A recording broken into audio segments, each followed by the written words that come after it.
Live series की night bulletin दिन भर बिहार में आपका स्वागत है। मैं रिया। सबसे पहले सुर्खियों पर एक नजर। ममता बनर्जी से मिले सीएम नीतीश, बोले बीजेपी के पास प्रचार करने के अलावा कुछ नहीं। नीतीश से मुलाकात के बाद बोली ममता, बीजेपी को हीरो से जीरो बनाना है। लखनऊ में अखिलेश यादव से नीतीश कुमार की मुलाकात, तेजस्वी यादव भी रहे साथ। नीतीश कुमार की ममता अखिलेश से मुलाकात पर सम्राट चौधरी का तंज, कहा दूल्हा कौन है पता नहीं, बाराती को तैयार है नीतीश। नीतीश की ममता से मुलाकात पर बोली जदयू, बीजेपी के लोग हताश, नींद हराम हो गई है। जदयू प्रवक्ता नीरज कुमार ने अमित शाह पर लगाया वीर कुंवर सिंह का अपमान करने का आरोप। सुशील मोदी बोले नीतीश कुमार कितना भी कोशिश कर ले, बीजेपी को फर्क पड़ने वाला नहीं। जीतन राम मांझी ने भगवान राम को बताया काल्पनिक, तो बीजेपी ने किया पलटवार। समस्तीपुर में बारात जा रही कार पेड़ से टकराई, 2 लोगों की मौत। बंदूक की नोक पर मोतिहारी में 50 लाख की डकैती, छत के गेट तोड़कर घुसे अपराधी। अब खबरें विस्तार से।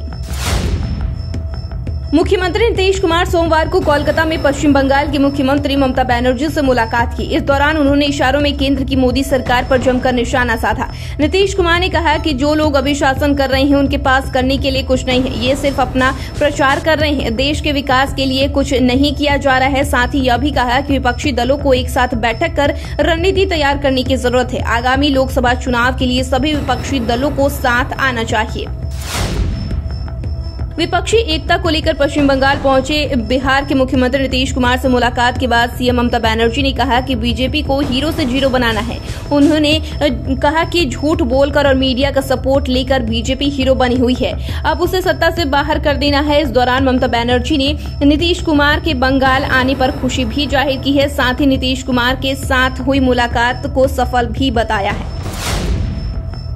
बिहार के सीएम नीतीश कुमार विपक्षी एकता को मजबूत करने की मुहिम को लेकर सोमवार को यूपी के पूर्व सीएम अखिलेश यादव से मुलाकात करने लखनऊ पहुंचे, जहां शिवपाल यादव ने एयरपोर्ट पर उनका स्वागत किया, जिसके बाद एयरपोर्ट से सीधे समाजवादी पार्टी के कार्यालय पहुंचे। वहीं इस मौके पर सीएम नीतीश कुमार के साथ बिहार के डिप्टी सीएम तेजस्वी यादव भी मौजूद रहे।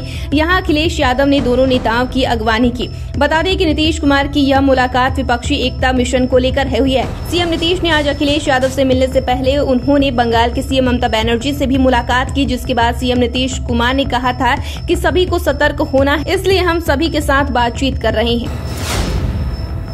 सीएम नीतीश के एकजुटता मिशन पर हमला करते हुए सोमवार को सम्राट चौधरी ने कहा कि देश में पीएम पद की कोई वैकेंसी खाली नहीं है। नरेंद्र मोदी के नेतृत्व में देश आगे बढ़ रहा है। विपक्षी एकता की पहल करने वाले लोगों को बताना चाहिए कि उनकी तरफ से पीएम पद का प्रत्याशी कौन है। वहीं सम्राट चौधरी ने तंज कसते हुए कहा कि महागठबंधन पहले ये बताए कि पीएम पद के लिए उनका दूल्हा कौन है। बिना दूल्हा के फिक्स किए ही बिना ही नीतीश कुमार बिचौलिए, सहवाला और बाराती बनने के लिए बेचैन घूम रहे हैं।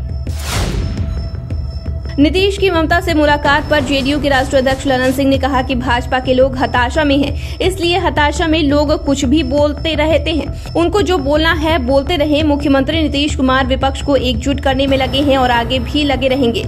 वहीं ललन सिंह ने सम्राट चौधरी पर पलटवार करते हुए कहा कि बीजेपी के दूल्हा को कौन पूछ रहा है, उनके दूल्हा को तो कोई लड़की भी देने को तैयार नहीं है। बता दें कि सम्राट चौधरी ने कहा था कि महागठबंधन से पीएम पद के लिए दूल्हे का ठिकाना नहीं और नीतीश बाराती बनने के लिए बेचैन है। जदयू प्रवक्ता नीरज कुमार ने सोमवार को बीजेपी पर स्वतंत्रता सेनानियों का अपमान करने का आरोप लगाया है। नीरज कुमार ने कहा कि पिछले वर्ष 23 अप्रैल 2022 को भोजपुर में भाजपा द्वारा आयोजित वीर कुंवर सिंह की विजयोत्सव के दौरान सर्वाधिक तिरंगा फहराने का रिकॉर्ड बना, जिसके बाद इसे गिनीज बुक और वर्ल्ड रिकॉर्ड में शामिल किया गया। लेकिन गिनीज की ओर से जो प्रमाण पत्र जारी हुआ उसमें वीर कुंवर सिंह का नाम भी नहीं है, जबकि इस कार्यक्रम का आयोजन वीर कुंवर सिंह के नाम पर ही हुआ था। लेकिन भाजपा सरकार द्वारा कहा गया कि यह भारत सरकार, गृह मंत्रालय और संस्कृति मंत्रालय का कार्यक्रम था। विपक्षी एकजुटता के लिए दूसरे राज्यों का दौरा कर रहे नीतीश कुमार पर बीजेपी नेता सुशील मोदी ने बड़ा आरोप लगाया है। सुशील मोदी ने कहा कि नीतीश कुमार कम से कम पार्टी के काम के लिए इस सरकार संसाधनों का उपयोग न करे। साथ ही उन्होंने नीतीश कुमार की ओर इशारा करते हुए कहा कि बिहार में कोई काम हो ही नहीं रहा है और राज्य के संसाधनों को बर्बाद किया जा रहा है। वहीं मोदी ने नीतीश की ममता बनर्जी से मुलाकात पर कहा कि नीतीश कुमार कितनी भी कोशिश कर ले, बीजेपी को कोई फर्क नहीं पड़ने वाला। कितनी भी गठबंधन कर ले, 2024 के लिए पीएम पद की वैकेंसी खाली नहीं है। बिहार के पूर्व मुख्यमंत्री जीतन राम मांझी ने एक बार फिर से भगवान राम के अस्तित्व पर सवाल खड़ा किया है। जीतन राम मांझी ने कहा कि वह राम को भगवान नहीं मानते हैं, क्योंकि राम भगवान नहीं बल्कि एक काल्पनिक व्यक्ति है। इसके साथ ही जीतन राम मांझी ने हिंदू धर्म पर भी खूब हमला बोला, जिसको लेकर बीजेपी के पूर्व उप मुख्यमंत्री तारकिशोर प्रसाद ने पलटवार करते हुए कहा कि जीतन राम मांझी का उम्र हो गया है, इस उम्र में लोग कुछ भी बोलते रहते हैं, इस पर गौर करने की कोई जरूरत नहीं है। समस्तीपुर में भीषण सड़क हादसे में 2 युवकों की मौत हो गई, वहीं 3 लोग गंभीर रूप से घायल हो गए हैं। सभी घायलों को अस्पताल में भर्ती कराया गया है, जहां उनकी इलाज चल रही है। घटना मुसरी धरारी थाने के समस्तीपुर पटना मुख्य मार्ग की है। बताया जाता है कि सभी युवक कार पर सवार होकर बारात से लौट रही थी। इसी दौरान तेज रफ्तार कार सड़क किनारे पेड़ से टकरा, जिससे इतनी बड़ी दुर्घटना घट गई।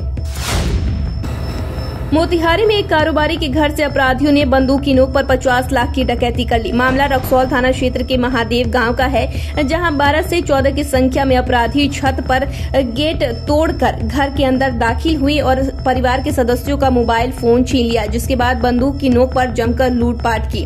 इस दौरान पीड़ित कारोबारी ने आरोप लगाया कि डकैती के दौरान रक्सौल पुलिस को उसने फोन किया, लेकिन किसी ने उसका फोन नहीं उठाया। बता दी कि डकैत करीब 1 घंटे तक लूट करते रहे और फिर आराम से फरार हो गए। तो फिलहाल इतना ही। चैनल को सब्सक्राइब कर ले, फेसबुक पेज को लाइक कर ले। वीडियो देखने के लिए आपका शुक्रिया।